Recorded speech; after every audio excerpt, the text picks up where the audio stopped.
there's a concept within practice that we talked to, or I introduced yesterday, or started to talk about, which is this idea that that you have the conditions as well as the cause and effect, right? I think we all understand that. We're all okay with this, yeah? But it's a funny thing, because as much as anything, when you first start out in the practice, especially with a practice like alchemy, say we're using it as a spiritual practice, and say that's our aim. So maybe we're not necessarily using it for health, or we're not necessarily using it for exercise, or maybe to develop skills for medicine or something. This would be another, I think, valid use of Qigong. But say we're using it as a spiritual practice, a kind of self-cultivation practice, which is definitely the most complicated and also the most woolly of the paths. It's one of the least easy to find sort of definition on, I think, compared to some of the others. If you start out on the path for that kind of practice, you have to understand that initially it's done within the body. It's a very body-based practice, isn't it? And sometimes Qigong draws criticism for that reason, or alchemy draws criticism for that reason, because... But that practice at the beginning about getting the efficiency of the body working to a certain stage has to be paired with also mental training as well, or personal developmental training that goes alongside the body work. So the two come together. So of course the body work is the cause, and the conditions would be the mental training, yeah? So that you're applying the correct conditions to what you're doing. So I think maybe you understand, right? You understand that the mind changes the qi, or changes the body. The mind-body connection is very specific, yeah? And if we put our mind into the body, that's where those conditions, whatever they might be, helpful or unhelpful, skillful, unskillful, whatever, are carried through into our practice. Okay, that's what happens. As soon as I put the awareness onto something, those conditions are there. So if I have an annoyance, or an anger, or an irritation, or a worry, or whatever, I don't know, or a happiness, or a love, or a generosity, it doesn't matter, okay? It doesn't. I always focus on the negative. I shouldn't do. Glass half full and all that. So whatever those qualities are that are there in the background for who you are, as soon as the mind and the body interact, then those conditions of those mental qualities will influence your body, right? They will influence your energy. They influence the nature of everything, from how the organs function to how tight your muscles are, aren't they? You know, I mean, if you're very uptight mentally, you become very up and tight physically as well, don't you? And if you're very happy and very jovial, then everything can open up in the body. So we have on an acute level, this can happen very quickly, but of course in the background you have your chronic qualities as well. Now you have obviously major ones, like your default emotional state, or whatever, you know, you have these kind of cultural qualities there, and then you have your individual personality traits there on top of that, and then you might have your deeper than that, your traumas, or your upsets, or your hurts, or your resentments, or whatever that you're carrying. And then you might have, back beyond that, your identity, maybe your political identity, or your national identity, or whatever. You might, maybe being a member of the local golf club is important to you, who knows, or whatever it is that you carry with you as an identity. And of course, one of those most tricky ones is you might identify as a Taoist, or a Buddhist, or a Hindu, or a Christian, or a Muslim, or whatever. But of course, each of those, whatever you identify there, carries with it a certain degree of conditioning, right, that is also applied to your body. Then, of course, you have all the more subtle things, maybe the ones I kind of mentioned, maybe some kind of resentments you might have that are there, that are kind of niggling in the background, or maybe some insecurities, or whatever, you know. So we have this whole spectrum and plethora of characteristics that are there within a person that develop from various reasons. They develop from our experience, they develop from our cultural identity, from our family, from our religious, like all the different things, okay? So all of these things, like every single, I mean, how many would there be for a human being? That's quite a lot, right? Like if you put out every single nuance and complication for who we are, good and bad, into a list, it would be a very big list, right? And this is, as much as anything, where our individuation comes from. And when I put the mind in the body, all of that is there. All of that is carried across, like straight into the body. And this is what we were talking about yesterday, as much as anything, okay? And the question was coming in. People sometimes message me afterwards and were struggling a bit with the concept. But what I was trying to explain yesterday was the level of strength of intention really dictates what strength those qualities have upon you. So the stronger the intent, it's like you've turned up the volume on your, what do we call that? Your personality, your identity? I don't know what we call it. But it's like you've turned it up. Yeah. So if I'm very strong with my intent and very active with my mind, when I put that into the body, the volume is up. So then the influence upon the practice, upon the chi, is very, very strong. Very, very strong.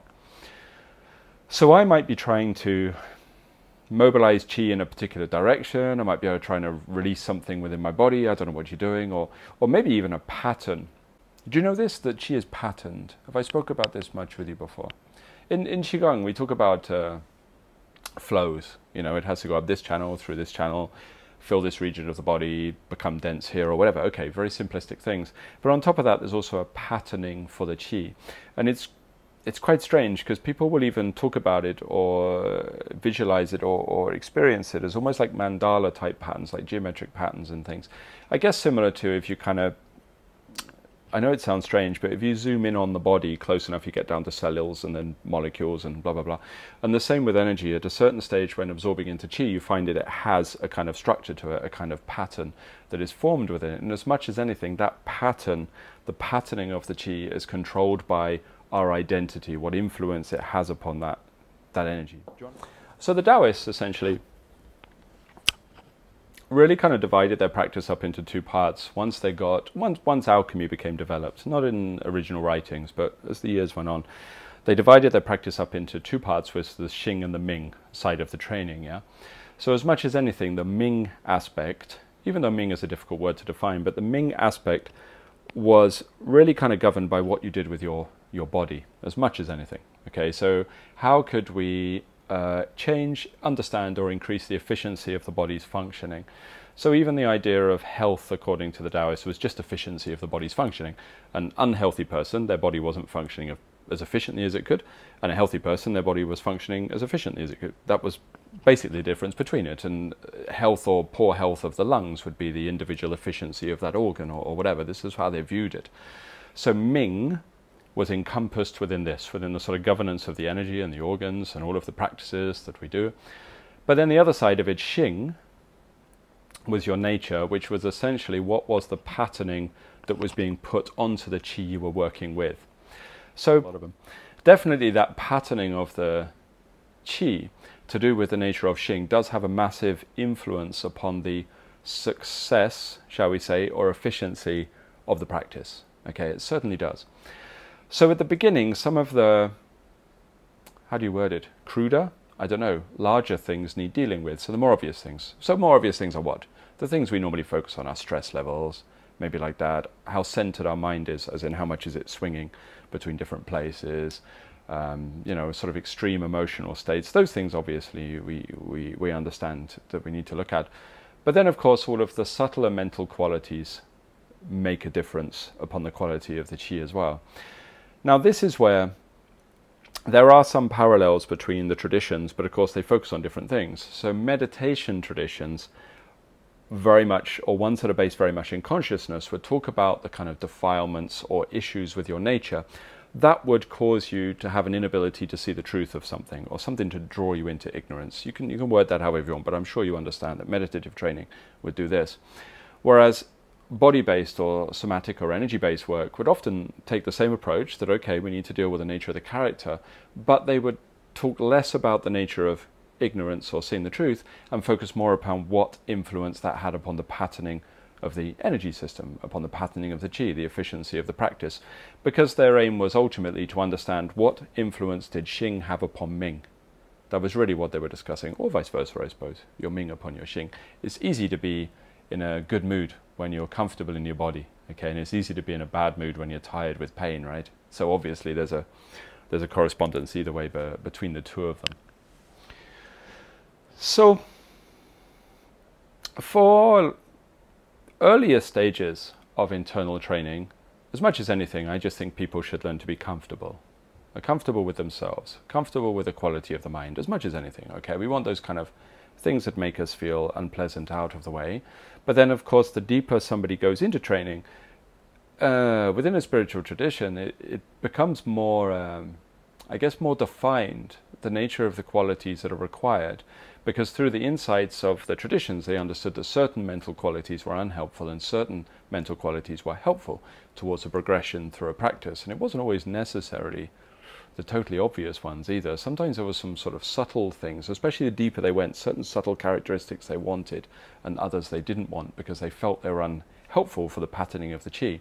So at this stage, they really started to look at your mental qualities almost like they were, I don't know what, I'm not entirely sure what word you'd use, you know, it's if you have one particular kind of pattern, one kind of route that your mind can take, that your Qigong can take through the practice. It's like certain mental qualities create deviations from that path, that route that you can take. Say someone has like a great trauma or something like that. Obviously that can steer that person off of that path to a certain extent. It's like the mental quality is not quite right there. So when they're trying to build a kind of qi within the body, what happens is in a lot of cases that mental quality will prevent that from happening. Like the efficiency of the qi can't build as it needs to. Okay, this even reflects in our general health, because of course what happens with chronic extreme emotional states, you become tired generally, right? You get kind of burnout, you get worn out by what's going on, and the same thing happens within the practice. But then on other levels, if that state was there and you did manage to build qi, it could feed that state. So then something particularly detrimental would happen, was in fact your trauma would become more problematic and would actually start to kind of expand outwards, become more problems. So if you were angry, very, very angry all the time, the world's against me, it's very, very unjust, everybody hates me and I hate them too, that kind of mindset, and then you start building more qi. If you do manage to kind of get past that block but build the energy, it can actually feed that mental state, because that pattern of your nature is now built into the pattern of the qi. So then when I produce more of it, it produces more of that pattern, then it starts to become bigger and bigger and bigger, a bigger issue. Yeah. So then the Qigong becomes distorted, and they would say that somebody had wandered off the path in sort of classical cultivation terms, right? Now, this comes down to the practice I was talking about yesterday, because you have two different ways of approaching this. You have a few different ways, okay, but two main ways. One would be to be dictated to what is the correct mental quality. That's one way. Okay, to be dictated to. This mental quality is not correct, this one is incorrect. Maybe this is the basis of sort of more complex or more prescribed precepts, right? These were kind of ideas that would help you to navigate this. They were very prescribed. And if you ever had a classical relationship with a teacher, especially from a younger age, they would also say this quality is not good, this quality is correct, you must change this in your nature. And it's very dictated, very, very controlling, something which a lot of people in the West wouldn't like, I don't think. I don't think it's something that would sit well in the West. It certainly wasn't something that sat well with me when I was going through that training when I was younger, because all it did was develop a great rebellion within me as much as anything, because that was my underlying nature. But then increasingly as I got older and I guess I practiced more within the arts, I became more comfortable with that. So still my training these days does involve a lot of discussion with my teachers about what I've done recently, what's wrong, what's right, and discussions on my nature as well as the practice. In fact, I would say there's more discussions around my nature than there is around the practice itself these days. There's more of a focus upon the Qigong aspect of the training. But for a lot of people, that kind of method doesn't work, especially if you're a bit older. You've already got your fixed ideas, you've already got your way of being, you've already got all that set up in your nature, so okay, fine, no problem. Like maybe that is a little bit too much of a prescripted way. So then the other way is the one I tend to prefer, which again goes back to that practice from yesterday with the nature of intention and attention, right? Is that the stronger the level of intention, including subconscious, in my experience, or my opinion, whatever, however you want to word it, there is less fluidity within the nature of a person if the intention is stronger. Can you see how that would be the case? More intention creates more rigidity within the nature of a person.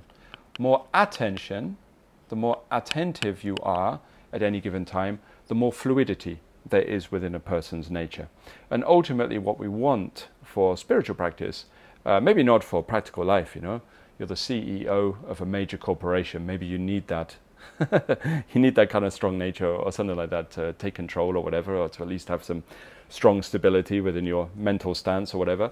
But as a cultivator, actually, that can be unhelpful. What we want is the ability to be fluid within our views and within our perspective and within our mental qualities, within our nature. Because the view would be, from internal training, that ultimately if somebody could develop a fluidity with their nature, okay, and then engage with the practice, there should be an understanding that arises from inside that, okay, and this might be a strong word, corrects the deviations in your nature. Practices on the level of the body are reflected on the level of the energy, are reflected on the level of the mind, reflected on the level of spirit, and so on and so on and so on, through the overly OCD list of 64 bodies that they talk about in Taoism. Okay, they've got excruciating levels of anally retentive detail, but it doesn't matter. Essentially what they're discussing is that things are reflected on every level, yeah? So in the same way as yesterday, we're discussing that if I can be attentive to the body, then it will grow, okay, in the right direction. If I can be attentive to the body, it will produce qi. But it's weird. To me, that's like the underlying sort of idea of the whole tradition, that if I place my stabilized attention onto something, it grows and it flourishes. Yeah, the example I've often used is if you have a child and you give it attention, it flourishes, compared to if you have a child and you ignore it, it doesn't flourish. If you have a child and you're overly strict with it, too much intention, it doesn't flourish either. It becomes constrained. So it's the same thing, but on the level of your body. So when people are hunting for a dantian and they can't find it, well, it's because they're not listening. They don't have attention. Where is an dantian? Where is the qi? I can't feel it. You don't have attention. The same with the body. Why is my body not producing energy? You're not listening. Okay, you lack of attention. So therefore, it's not able to flourish. Instead, all of those constrainments that you're applying to the body and to the qi, which have been carried forward from your incorrect personality traits, if you like, or whatever, you can switch that in your mind for a nicer word if you find that offensive, but I'm not very good at all that. So you can switch it around. But if all of those defilements to your nature are carried across in your intention, then obviously that patterning of the qi is going to reduce the efficiency of the practice. So we want the attention to do this, the attentiveness to produce that quality, right? It's funny that you know, it carries across to other things. Even the silencing of the mind. Isn't that one of the greatest difficulties in meditation or internal work? Getting the fucking mind to shut up, even for a second. But getting the mind to shut up is harder than getting me to shut up, even. It's just mental chatter, mental chatter, mental chatter when I start the internal work, right? But funnily enough, the more attention you apply to your practice and to the mind, the quieter it becomes anyway. It does start to shut up, because ultimately the chatter from your mind is only generated from the intention. That's all it is. It's the interaction between that subconscious intention and your practice that produces that movement in the first place. And the more I listen and step back from the intention, actually it starts to go quiet. It starts to become quiet, because you are generating your own mental chatter through the nature of the subconscious intent you're carrying across into your practice. Can you see that? You understand how that works? Like, you are generating that in yourself. It's your mental chatter. It's your intent. That's it. So all we have to do is listen and listen and listen and settle back and settle back and settle back. Your whatever state you manage to apply, you end up starting to cause it to grow, like you feed it through your actions. And that becomes automatic. So the more attentive I can become in general, the more calm everything on the outside starts to become as well, which then feeds that state, that attentiveness. And then the same happens with my mind. The more attentive I am, the more quiet the mind becomes, because it's like the music, right? What I'm listening to wants to be calmer, so the mind naturally becomes more calm, and then it feeds the attentive state as well, so it grows. It grows. So we can train it in that direction. In internal work, returning to that idea that if you can apply your attention to something, it flourishes. Okay? Let's look at it in a very literal way, a very tangible, quantifiable way. If I put my mind on my dantian, okay, and I do whatever, dantian gong, or send the qi down, or reverse breathing, or whatever, or the super secret Qigong dantian building practice, whatever you're doing, it doesn't matter, okay? If my mind is on the dantian and not attentive, then it will produce, let's give it a number, I don't know, 3% efficiency of qi, 5% efficiency of qi. It's really that low, like it's not good. But if the attention is very stabilized onto it, then actually that growth is exponential, it's huge. And actually the mechanic of the practice can step back and not even be so important. So rather than it become like very, very faint. I mean, the suggestion of a practice, because the strength of the attention is actually what's producing that energy from the inside. And I've seen people falling into that trap of not understanding the nature of this, so therefore all of their practice are reduced in efficiency, greatly, massively reduced in efficiency. And as soon as they understand that quality, everything goes up, right? The ability to listen is huge. Now, if that efficiency goes up with regards to the dantian or the body's health or whatever, it also applies to your nature. That's the funny thing, because that which happens in the physical body or the energetic body is also represented in the mental body as well, okay?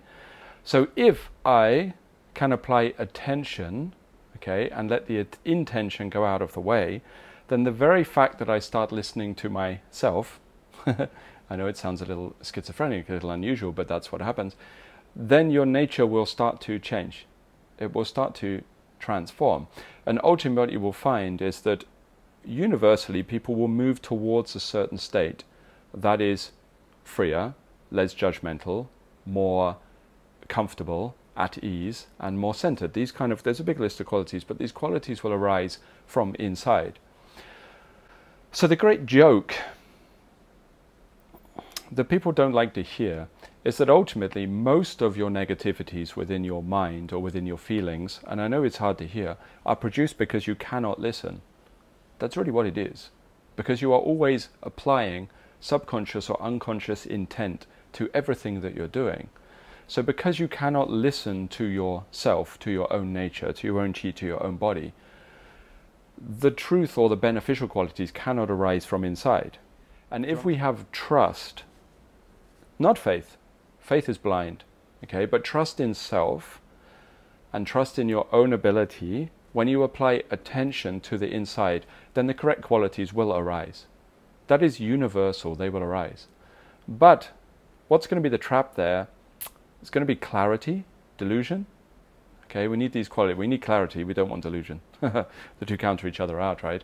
Because of course what happens when some people look inside and they still carry with them a very strong sense of intent that is masked as a kind of self-justification, what happens is they justify and allow certain characteristics to grow that aren't the right ones. Now the difficulty with something like that, the clarity that you require in order to see what is correct and what is not correct is very hard. Oh, that's very difficult. So what you can either have a mentor, okay, not me, I'm useless, you will need someone better than me. You can either have a mentor that could tell you, that is the correct quality, that is the incorrect quality, this is you, this is not you. That is possible to find. Or you could use the way that is, in my opinion, most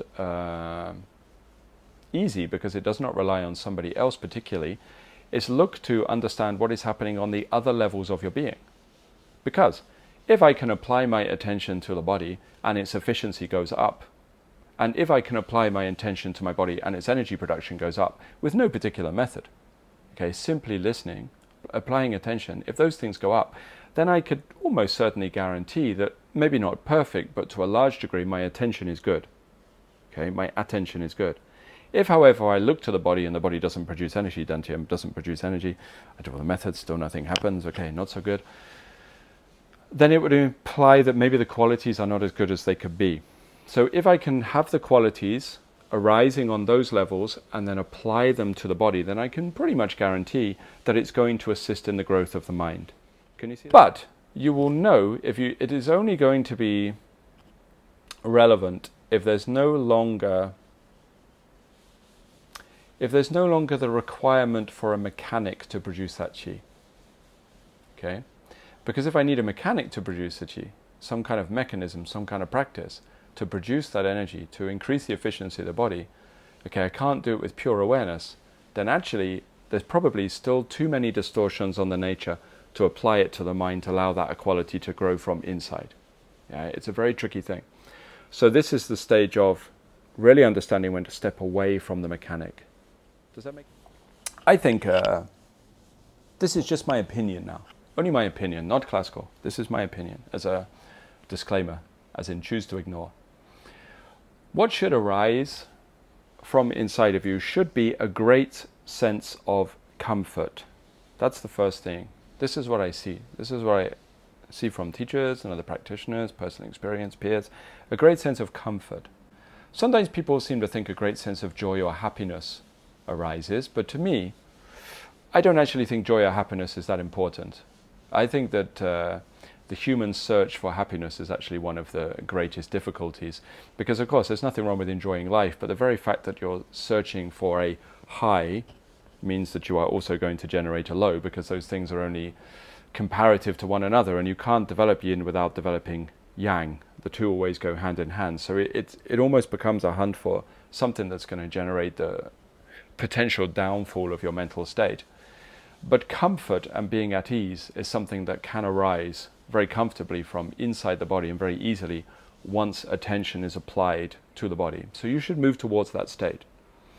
If you are increasingly or sustaining a sense of mental agitation, psychological agitation, then it is not working. Your nature, your Xing is not working. Okay? If everything is agitating, every minor thing is annoying to you, is frustrating, it is not working. Your Xing is not developing in the right direction. You should move towards comfort and ease. That is what naturally should arise.